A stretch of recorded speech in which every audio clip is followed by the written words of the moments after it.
Пробка почти на 5 километров растянулась сегодня утром на трассе М5 в Бавлинском районе. Дорогу перекрыла госавтоинспекция. На этом участке произошло смертельное ДТП. Столкнулись легковушка и КАМАЗ. Как видно на этих кадрах, от Ниссана буквально ничего не осталось.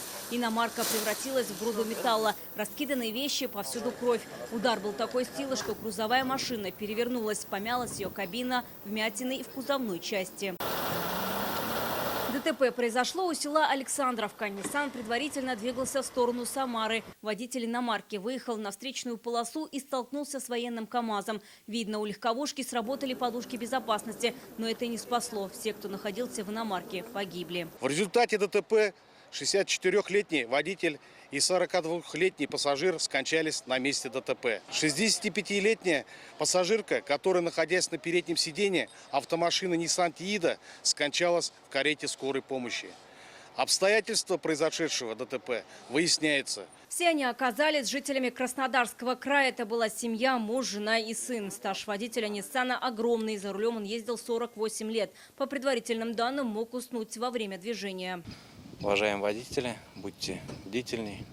Если чувствуете себя, что уже засыпаете, утомились, лучше остановиться, отдохнуть. Данное ДТП будет рассматриваться на комиссии по безопасности дорожного движения Павлинского муниципального района, также и на республиканской комиссии. КАМАЗ был новый, без номеров. На кадрах видно, салон еще в пленке. Водитель выжил. На место ДТП приехал военный комиссар района. Я прибыл на место происшествия, также разбираемся, докладываем оперативным дежурным по команде в этом происшествии. С начала года в Татарстане произошло больше 1600 аварий. В них погибли 176 человек и больше 2000 пострадали. В этом году мы имеем рост тяжести последствий, то есть рост количества погибших на дорогах республики.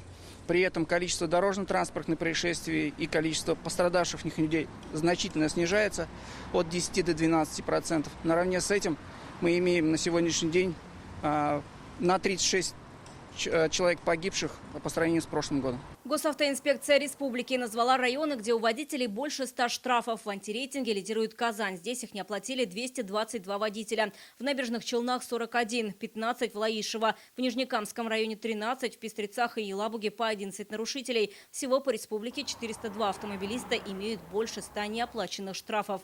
Вероника Гайнудинова, Владимир Гурьянов, Булат Минязов, ТНВ, Бавлинский район.